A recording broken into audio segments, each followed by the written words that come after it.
Okay. So, in Luke chapter 11, verses 24 to 28, Jesus warns that self-reformation is not enough if your life is left empty and unfilled with the Holy Spirit. The evil can return even stronger. True blessing comes not just from being free of sin or being in Christ's circle, but from hearing His word and obeying it, allowing God to fill our hearts completely. Then in Luke 11, verses 29 to 32, in our last Bible study, Jesus confronts his generation, calling them an evil generation because they demanded a sign instead of responding to the truth already before them. While outsiders like the Queen of the South and the Ninevites responded in faith to the small light they had, Jesus' generation had greater light.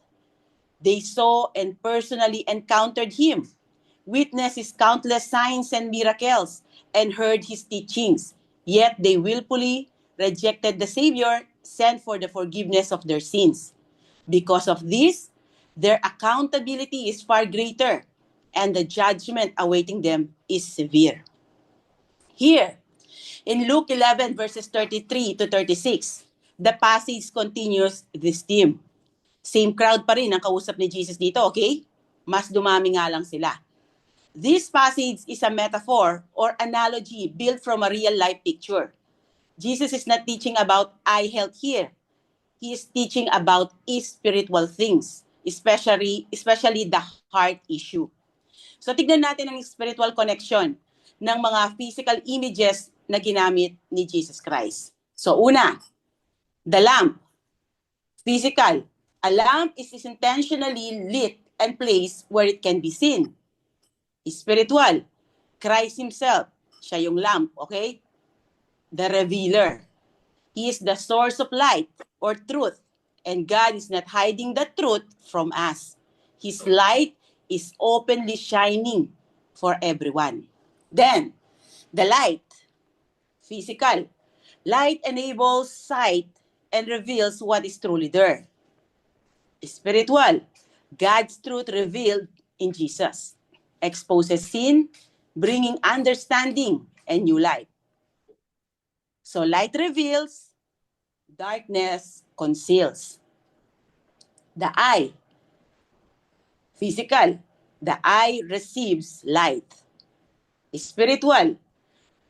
Ang nire-represent ng dito ng eye, yung heart and mind's ability to perceive and receive truth. So ito yung ating spiritual perception. It is the window or doorway that determines whether we let God's light into our lives or remain in darkness.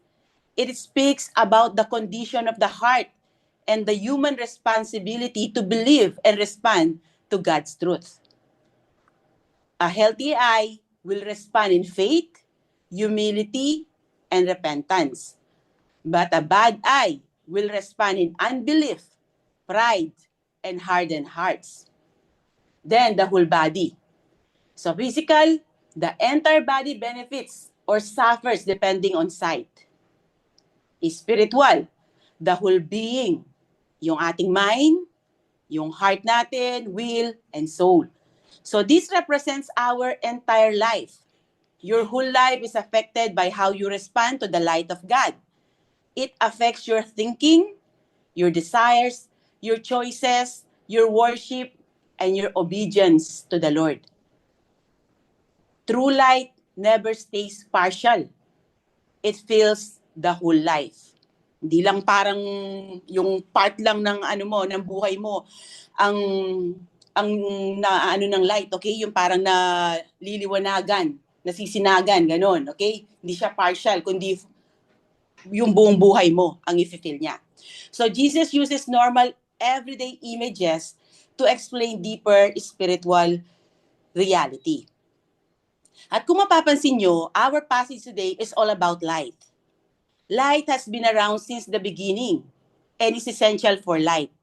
Kung natatandaan nyo sa Genesis chapter 1, ang unang nilikha ng Diyos ay ang liwanag or light bago pa ang araw. Kasi kung di ako nagkakamali, pang-4 na araw pa nilikha yung araw. Theologians call this the primordial light or divine light. This shows that God doesn't need the sun to make light dahil siya ang source of all light. So physical light came first before the sun existed. Light wasn't from the sun. It came directly from God. And He separated the light from darkness and made light possible. So God intentionally made light first to show that He overcomes darkness. Dahil sa Bible, laging pinipicture ng light ay si God, His truth, His holiness, and His kingdom. Ang darkness naman ay pinipicture ang sin, evil, deception, and the enemy. So yung light versus darkness ay may spiritual reality. So just as physical life cannot exist without physical light, spiritual life cannot exist without divine light. So God designed the physical world to mirror a deeper spiritual reality. We need this light in order to truly live. So napakaganda naman natin, no? Parang dito pa lang pwede na tayong matapos, di ba? Pero syempre, mas maganda pa yung susunod nating mga aralin. Kaya simulan na natin himayin ng napakagandang passage natin for today. So yung title natin ngayon, The Lamp of the Body, sa Luke 11 verses 33 to 36. Verse 33, no one lights a lamp and puts it in the cellar or under a basket, but on a lampstand, so that those who come in may see its light. Actually, nung una kong binasa ang passage na ito, medyo na-confuse ako. Dahil parang hindi siya connected sa previous verses, di ba? Pero sa aking pag-aaral, it made sense bakit nasabi ni Jesus ito at connected pala siya sa ating last Bible study. Di ba sa ating last Bible study, nangihingi ng additional proof or sign ng mga kausap ni Jesus para maniwala sila sa Kanya. Kaya ibinigay ni Jesus ang illustration na ito para iparating sa kanila na hindi kulang ang signs na ibinigay niya dahil nasaksihan nila ang lahat ng ginagawa niya. Dahil hindi naman niya itinatago ang pagtuturo at paggawa niya ng mga miracles and signs sa mga ito. Ang point niya dito, it would be silly for him to keep the evidence to himself. So tulad ng illustration na ginamit niya dito, it would be pointless for someone after lighting a lamp and puts it in the cellar. Ito yung below the ground floor storage room, okay? Dahil nung time ni Jesus, wala pang refrigerator noon, kaya dito ini-store ang mga pagkain, wine, or supply. So ganun din, foolish din, kung ilalagay nila yung lamp under a basket. Walang gumagawa nun, sabi ni Jesus, as in no one. Yung lamp nila noon ay hindi yung lampshade na alam nyo ngayon, okay? Parang ganyan, yung lamp na gamit nila noon para lang may idea kayo at napipicture nyo sa isip nyo. So mayroon siyang lalagyan ng olive oil, may maliit na spout kung saan nakalabas ang wick or mitya. So sisindihan ng mitya at doon nanggagaling ang liwanag. Then ipapatong nila ito sa lampstand na medyo eye level dahil ang purpose ng lamp is to light the room or illuminate, magbigay liwanag. You light a lamp so that things can be revealed. Para makita mo yung nasa paligid mo, di ba? So light makes things visible. Ephesians 5:13. But darkness hides things. 1 Corinthians 4:5. So sa spiritual sense, pointless kung itatago ng Diyos ang mga gawa ni Jesus sa mga tao, di ba? Dahil bumaba si Jesus Christ sa lupa para iligtas ang mga tao. At ang kanyang mga signs and miracles ay nagpo-point sa pagiging Messiah niya, ang Savior ng mundo. And so God doesn't light a lamp and hide it. God doesn't do that. That's not the practice of God. Yung ultimate truth ay hindi kailangang paghirapan ng tao para makita. Hindi kailangang i-earn para malaman. Dahil freely, inireveal lahat ito ni Jesus Christ.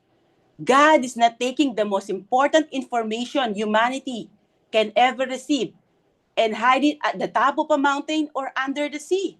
Hindi gagawin ng Diyos iyon. Uulitin ko, because God doesn't light a lamp and hide it. At walang gumagawa nun. Pwera na lang kung ikaw ay may problema sa pag-iisip, di ba? Na malayo naman sa karakter ng Diyos. na holy and perfect. Example, kung mag-host ako ng party at night, imagine niyo na lang, nasa ancient time tayo, okay? Wala pang mga ilaw, electricity, ganyan. Ang gamit ko lang ay oil lamp. Then pagdating ng mga bisita, bubuksan ko ang lahat ng oil lamp ko sa bahay. And then itatago ko sila sa cellar in the basement or under beds or hide them under basket. Di ba foolishness yun? At tulad ng sabi ni Jesus, walang gumagawa ng ganun. Kaya lalong hindi gagawin yun ni God. Kaya kung nasa tamang pag-isip ka, ang gagawin mo after lighting a lamp is to put it on a lampstand so that those who come in may see its light. So after mong sindihan ng lamp, hindi mo siya ilalagay sa cellar or somewhere underground or under basket para itago. Ang point ni Jesus dito, hindi siya ipinadala ng Diyos Ama sa lupa para itago. Dahil ang light dito ay hindi physical light, okay? It is Jesus and the truth He brings. The truth that God has revealed through Jesus Christ. Ito yung salita ng Diyos, ang Bible, His gospel, and the life that comes through Jesus, which enlightens our hearts and exposes darkness. Nasabi ko kanina sa introduction that God is the source of all light. Ang sabi sa 1 John 1:5, He is the light, and in Him there's no darkness at all. In 1 Timothy 6:16, He dwells in unapproachable light, and in His light we see light. Psalm 36:9. God's word also provides light. In Psalm 119:105, the psalmist wrote, Your word is a lamp to my feet and a light to my path. But the most significant manifestation of God's light is in the person of the Lord Jesus Christ. Pakibasa, Ate Hana.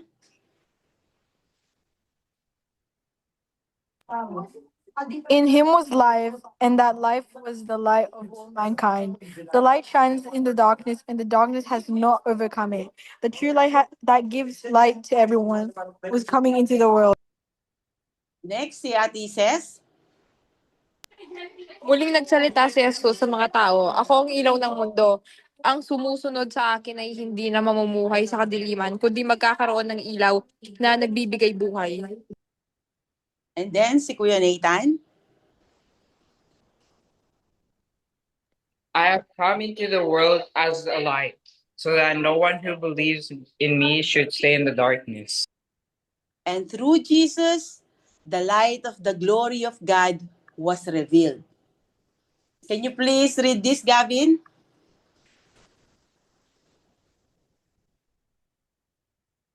Gavin? For God, who said, Let there be light in the darkness, has made this light shine in our hearts so we could know the glory of God that is seen in the face of Jesus Christ. Sino lang ba ang binigyan ng Diyos ng pribilehiyo para magkaroon ng access sa kanyang presensya, sa kanyang salita, at sa kanyang pangako? Silang mga Israelites lang, di ba? At sa kanila din galing ang Savior ng mundo na si Jesus. So, subtle rebuke ni Jesus ito sa mga kausap niya. Itong illustration na ibinigay niya ito ay ginawa niya, ibinigay niya para i-expose yung nasa puso nila. Dahil na-expose sila sa greater light. At ang dapat na naging response nila ay sumampalataya sa Kanya. They had plenty of light.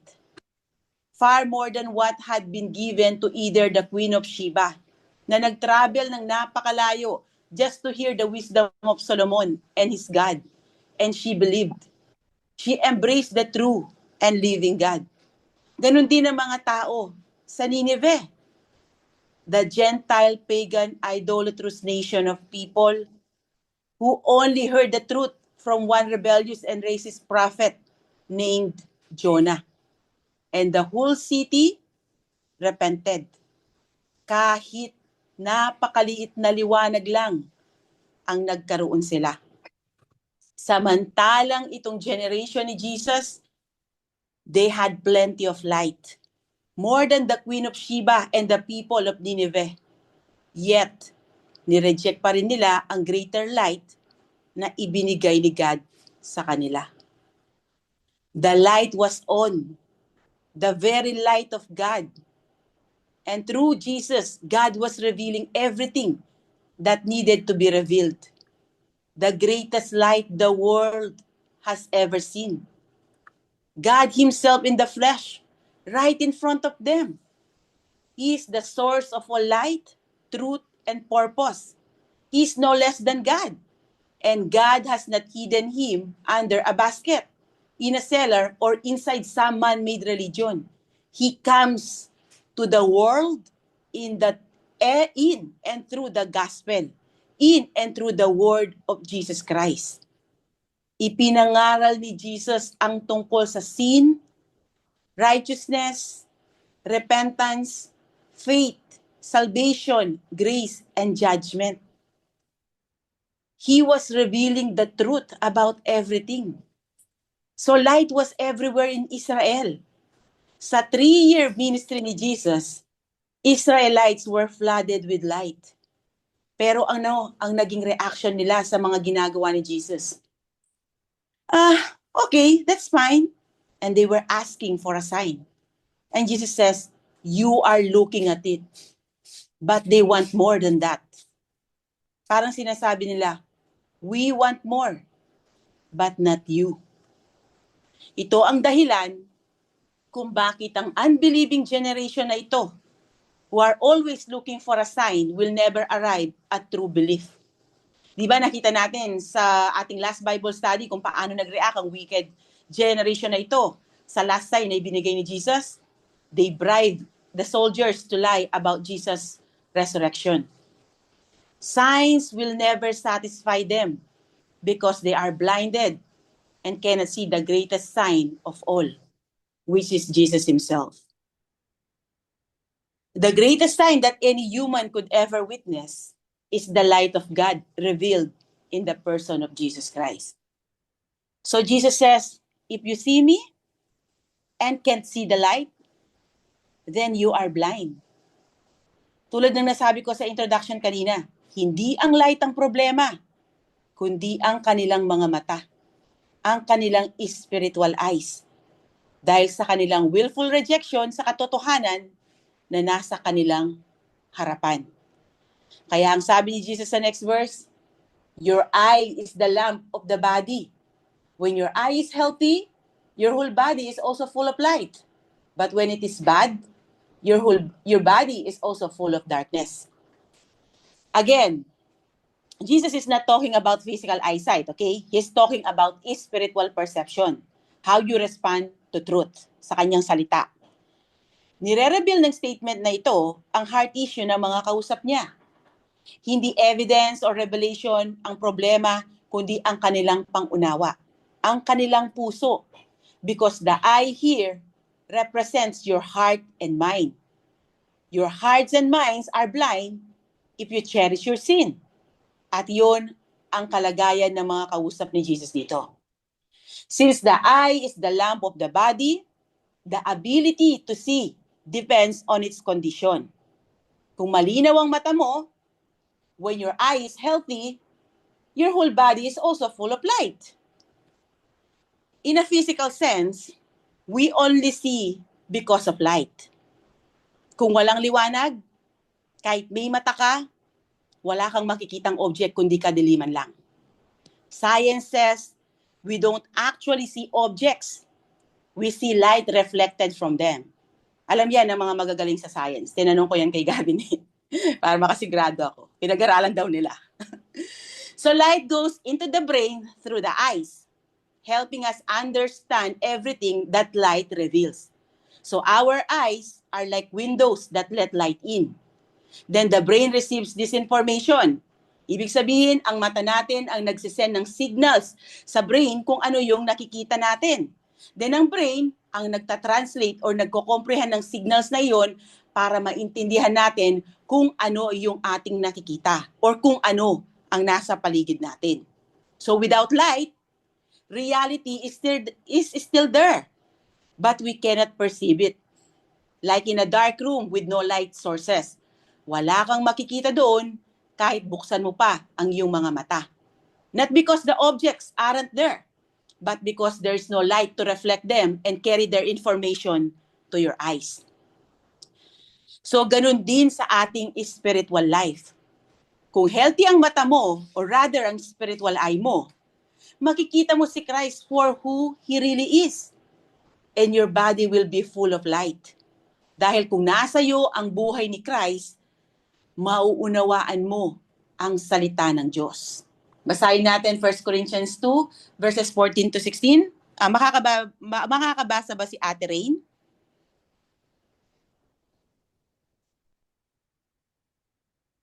Baka hindi. Si Ate Chloe na lang. But the person without the Spirit does not receive what comes from God's Spirit, because it is foolishness to him. He is not able to understand it, since it is evaluated spiritually. The spiritual person, however, can evaluate everything, and yet he himself cannot be evaluated by anyone. For who has known the Lord's mind, that he may instruct him? But we have the mind of Christ. Amazing, di ba? Nasa mga believers ang buhay ni Christ. Kaya nauunawaan nila ang salita ng Diyos. Tandaan nyo, ang pwedeng mag-interpret lang sa salita ng Diyos ay Diyos. Okay? Hindi ang tao. Kaya nauunawaan natin ito, na pag-aaralan natin ito, dahil ipinapaunawa ito ng Diyos sa atin dahil sa kanyang Holy Spirit na nasa atin. Without the Holy Spirit, hindi natin maunawaan ito, okay? Baka ititig natin ito na literal, or parang gagamitin mo lang yung ano mo, yung mga everyday parang sa physical lang. Ang irerelay mo lang siya sa physical na mga bagay-bagay, na mga pangyayari. Pero hindi mo makikita yung spiritual connection niya. Kaya napakahalaga, okay? Para maunawaan mo ang gospel, ang sangkap, dapat nasa iyo ang mind ni Christ. Dapat nasa iyo ang buhay ni Jesus Christ. Okay? So we understand spiritual things because of Christ. Kung wala si Jesus sa buhay natin, kahit gaano tayo ka-religious or katalino, kahit ikaw pa yung pinakamatalinong tao, okay? Kung wala si Jesus sa buhay mo, hindi natin maunawaan ang gospel. Hindi natin maunawaan ang katotohanan patungkol sa Diyos. We wouldn't understand His nature, His character, His purposes. We wouldn't understand the plan of salvation unless God turned the light on in our lives through Jesus Christ. Jesus doesn't create truth. He reveals it. Just like light reveals what was already there in the dark. The problem is not that truth is unclear or lack of light, but the condition of the heart. Jesus is real, and the gospel is true. But when the heart is blind and resistant, people cannot see the glory of God shining in the face of Christ. Because when the eye is bad, your body is also full of darkness. Physically, when your eyes are wide open, you can see everything. But if your eyes are weak or kung bulag ka, wala kang nakikita kahit may liwanag.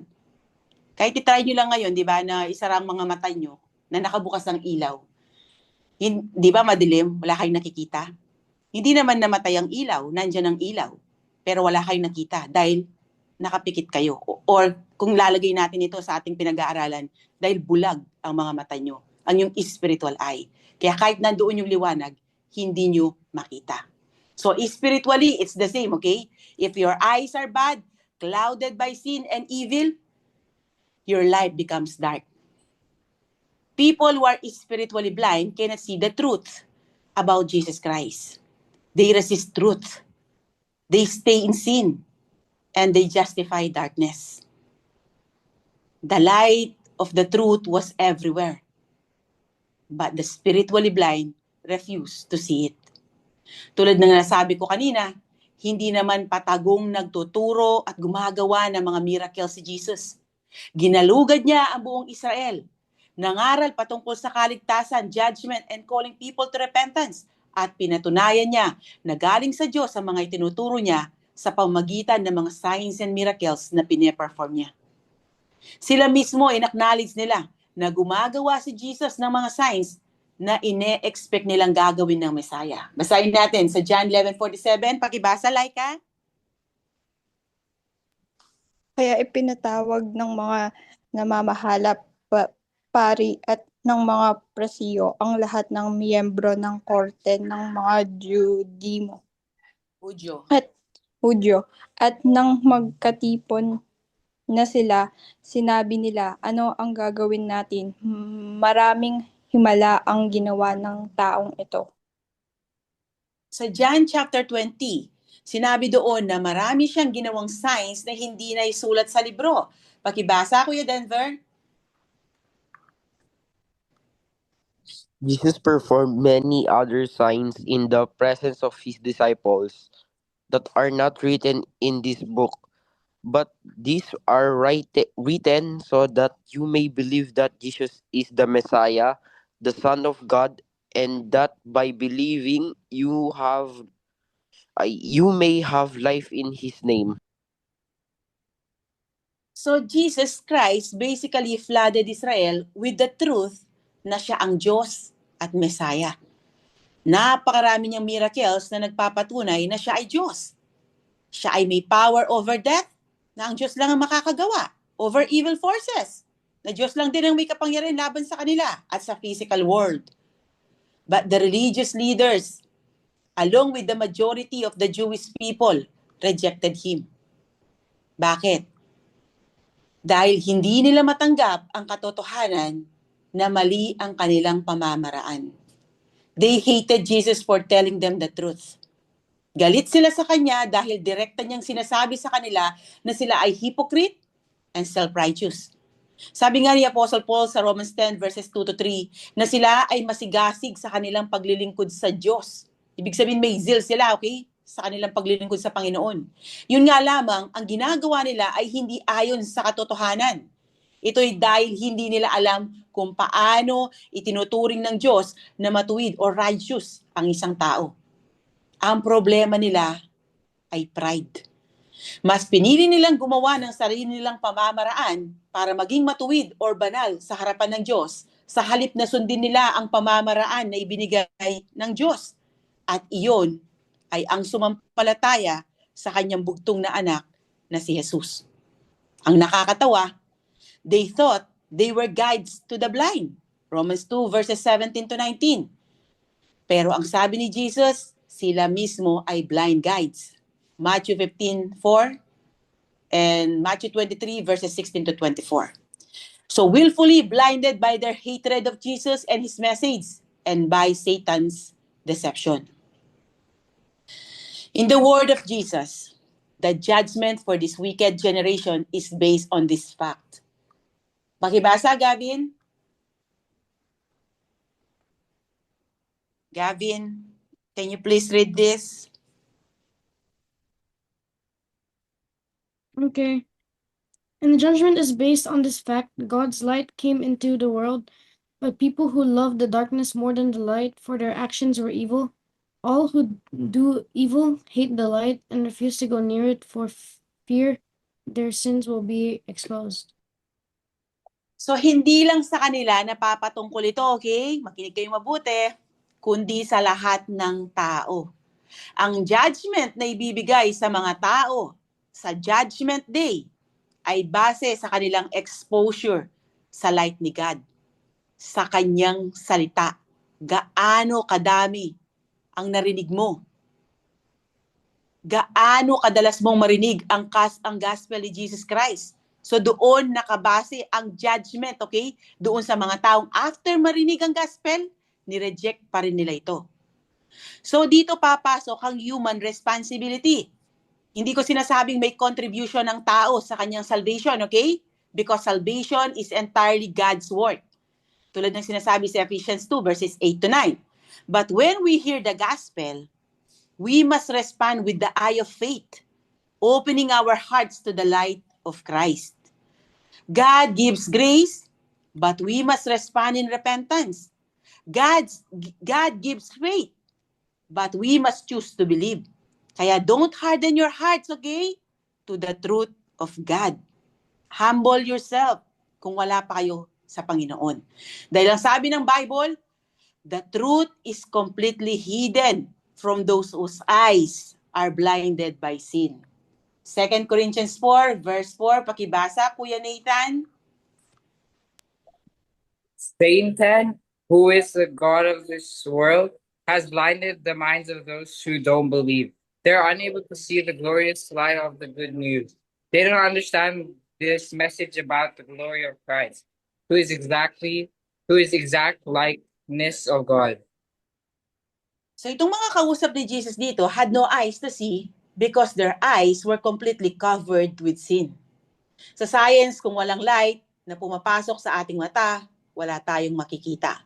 Sa spiritual, kung sarado ang puso mo sa liwanag ni Jesus, hindi mo makikita at maunawaan ang katotohanan patungkol sa salita niya. Kaya ang gustong i-point out ni Jesus dito sa mga kausap niya na hindi siya ang problema, kundi sila. The problem was not lack of light, but lack of sight. Hindi kulang ang ebidensya na ibinigay niya para maniwala sila na siya ang Mesaya, kundi bulag sila sa katotohanan dahil sa kanilang mga kasalanan. May mata, pero hindi nakakakita. May pandinig, pero hindi nakakarinig. So nangyari dito yung propesiya ni Prophet Isaiah. Sin, pride, and unbelief blinded them. Keep this in mind, kids. God is not offering plan B. Walang plan B, okay? Na kung hindi mo tinanggap si Jesus Christ, magbibigay siya ng plan B para masave ka. Hindi. Si Jesus Christ lang ang way, okay? Na sinasabi sa Bible, He's the way, the truth, and life. No one can come to the Father except through Him. If you die in your sin, if you die without Jesus in your life, you are eternally lost. Forever separated from God. Kaya wag niyong gawing joke-joke lang ito, okay? Eternal life ang pinag-uusapan natin dito. The gospel is simple. See Jesus. Recognize Him for who He truly is and believe in Him. Those who do will live forever. Kaya ang warning niya sa mga kausap niya dito, at ganun na din sa atin, ay nasa verse 35. Take care then that the light in you is not darkness. This is a strong warning. Ang sinasabi niya dito, examine yourself that the light in you is not darkness. So napaka-strange ng phrase na ito, di ba? Because light can't be darkness. Ang simple explanation lang nito ay ganito. Examine yourself dahil baka iniisip nyo may light kayo, yun pala full of darkness ang buhay nyo. Baka self-deceive pala kayo. Akala nyo save kayo, yun pala ay hindi. Kaya obviously, hindi magiging darkness ang light, okay? Kundi ang sinasabi ni Jesus dito, yung kalagayan ng tao, yung kanyang spiritual na kalagayan, yung spiritual standing ng tao na nag-aakalang lumalakad siya sa kasama ng liwanag ng Diyos. Yun pala ay hindi. Yung akala niya nasa kingdom siya ni Christ, yun pala siya ay nasa kingdom ni Satan. Sabi nga ng Bible, Satan disguises himself as an angel of light. That is his great deception. To make people think they found the light when in fact, it's the darkness. Alam nyo ba, ang pinakamahirap sharean ng gospel ay ang mga taong self-deceive. Yung mga taong iniisip na save na sila, pero actually, hindi. Self-deception marks every false religion apart from the gospel of Jesus Christ. Nakakalungkot dahil maraming tao ang ganito, hindi lang sa time ni Jesus, even sa time natin ngayon. Kahit sa mga Christian churches, may ganito. Maraming tao ang pinaniwala ang sarili na enlightened sila dahil lang sa nagcha-church sila. Going to church and being with Christians doesn't mean you are saved. Remember Judas Iscariot? He was one of original 12 disciples. So he was in Jesus' inner circle. He walked with Jesus, witnessed his ministry, and had access to him more than most people. Yet, despite being in the close circle, he chose to betray Jesus, showing that proximity to Christ does not guarantee true faith. Ganun din sa atin. Knowing Bible stories or attending Bible studies doesn't mean you know Christ. Hindi porket nag-a-attend kayo dito, ibig sabihin Christian na kayo, okay? Or disciple na kayo ni Christ or nasa inyo na si Christ. Posting Bible verses doesn't mean you love Him. Raising your hand during the pastor's altar call doesn't automatically mean you are saved. Or yung pagiging active sa ministry. Like from Monday to Sunday. Inano mo na, kinumpleto mo na. May ministry ka. Hindi ibig sabihin yan, saved ka na. Dahil maraming nag-claim na follower sila ni Jesus, pero taliwas dito ang makikita sa kanilang pamumuhay. Yung iba nagpipreach pa. Actually, all unconverted sinners are in the darkness without exception. Pero ang nakakalungkot, most of them think they are in the light. Lalo na yung mga religious people, yung mga laging nasa church. So keep this in mind, kids. Salvation comes from truly trusting Jesus in your heart. Not just a visible action. Magsisimula yan sa puso, okay? At kung nabago ang puso mo, lalabas iyon sa action mo. Kaya ang warning ni Jesus dito, hindi lang sa kanila, okay? Ganun din sa atin. Examine yourself honestly. Don't fake Christianity. Ask yourself, do I really love Christ? Or just the idea of being a Christian? Make sure your faith is real, okay? Not just inherited from your grandparents, parents, or relative. Hindi porket Christian ang nanay mo or ang lola mo or ang mga kamag-anak mo or may pastor kang kamag-anak, ay Christian ka na. Hindi ganun. Ang pagiging Kristiyano ay personal na relasyon sa Panginoon, okay? Hindi siya namamana. Kaya ang sabi ni Apostle Paul sa 2 Corinthians 13 verse 5, pakibasa, Ate Hana?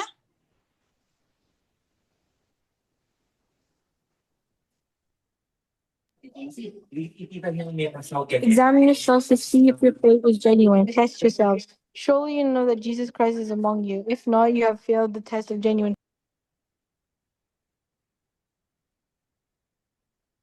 Why this matter? Because without self-examination, we might think we are following God, but actually not. Self-examination keeps our heart aligned with God's truth, not with human ideas of wisdom. Don't just assume you are okay spiritually. Check your heart. Are you really following Jesus or just thinking you are? Examine nyo ang inyong day-to-day activities. Ano ang finifeed nyo sa mind nyo? Junk? Like yung mga makamundong palabas? Kanta? Or games? O ang salita ng Diyos? Ano ang mas matimbang sa inyo? Si Christ or ang mundo?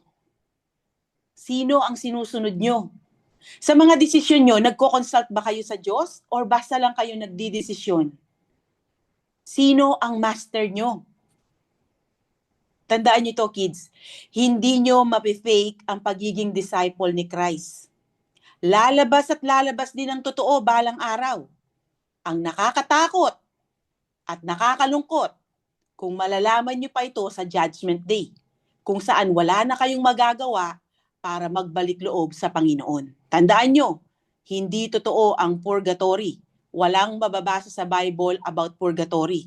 Kaya sinasabi nga sa Hebrews, kapag ang namatay ang tao, once lang mamamatay, sabi niya, di ba? Kapag namatay siya, anong kasunod? Judgment. Ibig sabihin, kapag namatay ka, i-judge ka ng Panginoon kung sa heaven ka ba o sa hell. Base yun kung ikaw ay sumampalataya kay Jesus Christ or hindi. Okay? Kaya inuulit ko, tulad ng warning ni Jesus sa mga kausap niya, examine yourself. Kung nasa inyo nga ba talaga ang light ni Christ. Dahil baka magaya kayo sa generation na ito na nag-aakalang sila ay lumalakad sa liwanag ng Diyos. Kaya nga ginaguide din nila ang iba. Yun pala, sila ay blind guides. They are spiritually blind. And that's the story of all of us. Hindi lang sila, kundi ganito tayong lahat. Kahit ako, okay, ay ganito bago ko na-encounter si Jesus Christ. We are naturally in darkness because of sin. We don't naturally see God clearly. Romans 3:23 says, "For all have sinned and fall short of the glory of God." Hindi sinabing some have sinned, kundi for all.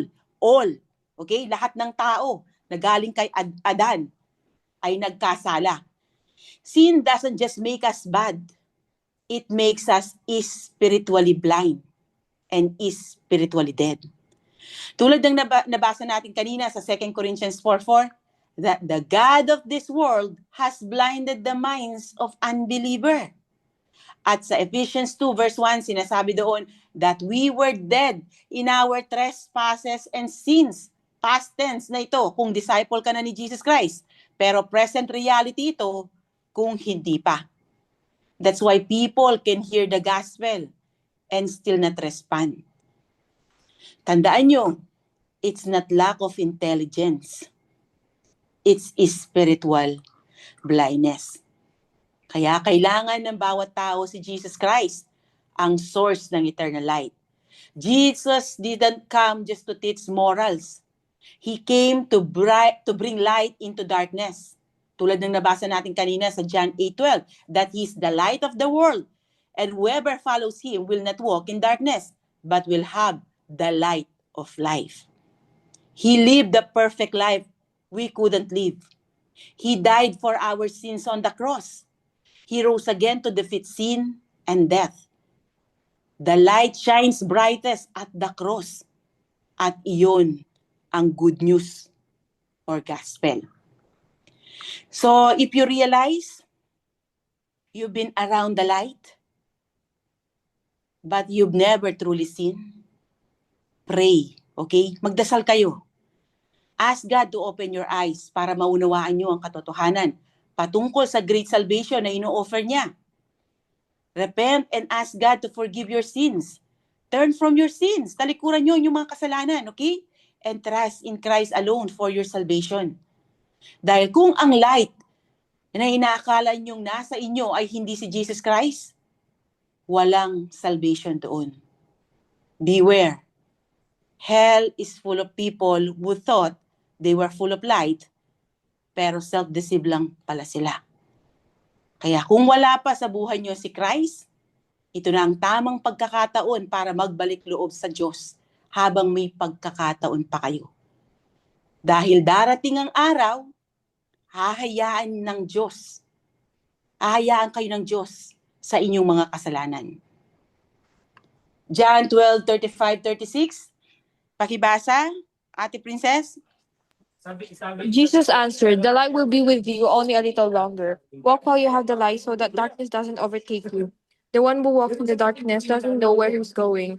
While you have the light, believe in the light so that you may become children of light." Jesus said, then went away and hid from them. You see, he hid or withdrew himself from them because many were resisting the light he had already revealed. Though wala na si Jesus dito sa lupa, pero iniwan naman niya sa atin ang kanyang banal na salita na nagbibigay buhay sa mga maniniwala. Now, let's move on to our last verse. Sabi dito, if, therefore, your whole body is full of light, with no part of it in darkness, it will be entirely illuminated, as when a lamp shines its light on you. Ang ibig sabihin nito, if you have Jesus in your heart, the true light of God, brighter than 1,000 suns, and you believe in His name and have been given the right to be called a child of God, then light has entered your life. Therefore, your whole body is full of light. Yung word na body dito doesn't literally mean the physical body, okay? It refers to your soul, your inner being, your very existence. When light enters, it possesses you completely. And where light is, your whole life has no part of it in darkness. Where Jesus lives, there's no place for Satan. Where the Holy Spirit occupies, there's no place for demons. Dahil hindi ito katulad ng self-reformation na nakita natin sa isang lalaking mas lumala pa ang kalagayan. Kapag tunay ang pagtanggap mo kay Jesus Christ, tinanggap mo ang source ng light. Kaya naturally, napupuno ka ng kanyang light, ng kanyang truth. Kaya nababago ang buong pagkatao mo.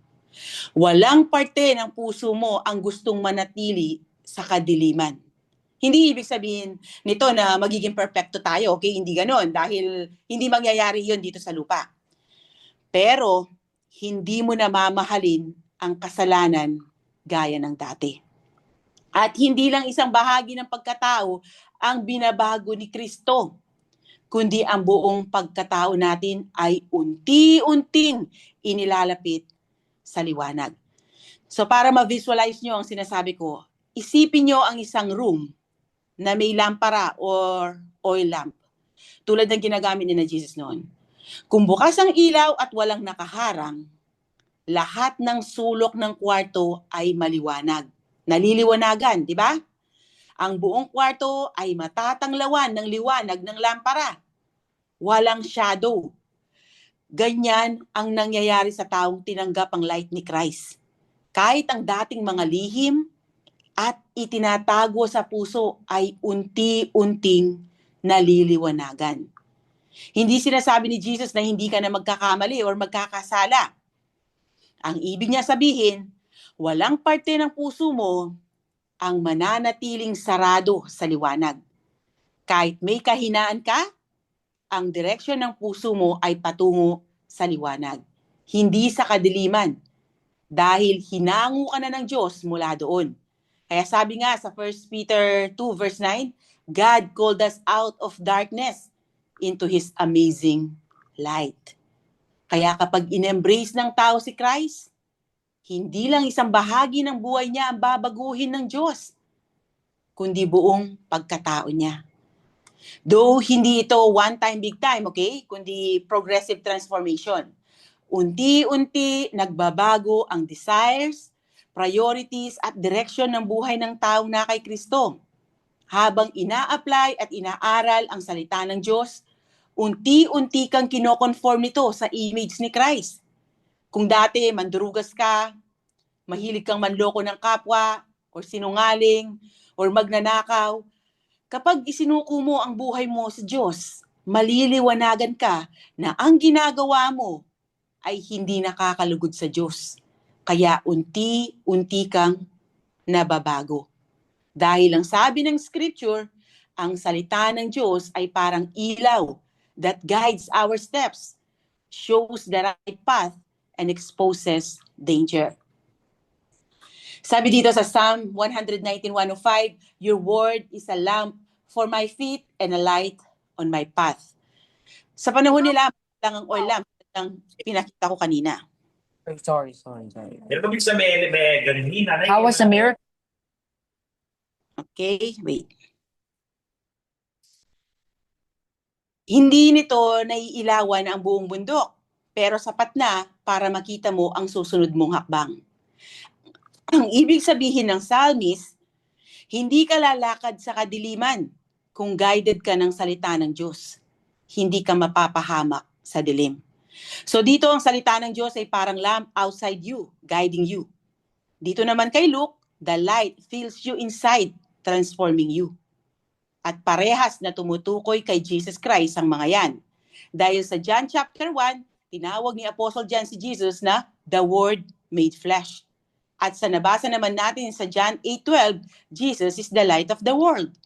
So when you receive Christ, you are guided by the Word, ang Bible, ang kanyang salita, filled with light, puno ka ng katotohanan. Alam mo ngayon ang tama sa mali, and your life begins to shine outward. Just as when a lamp shines its light on you. Para kang may spotlight or ring light tulad ng sinasabi ng mga Gen Z, okay?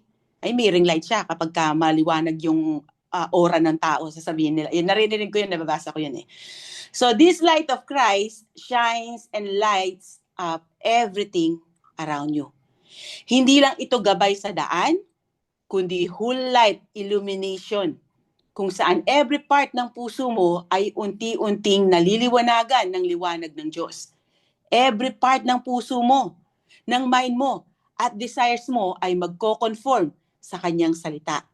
Kaya everyday, ikaw ay nasa-sanctify, nababago into Christ-likeness. Iyon ay kung araw-araw mong finifeed ng spiritual food ang inner man mo at hindi junk food. Huwag nating hayaan na may madilim na sulok sa buhay natin, okay? Yung mga weaknesses natin na hindi nakakapagbigay ng glory kay God, isuko natin sila sa Diyos. Walk in the light. Stay in the Word. And let your life shine before men for God's glory. Gaya ng sabi sa Matthew 5:16, let your light shine before others so that they may see your good works and give glory to your Father in heaven.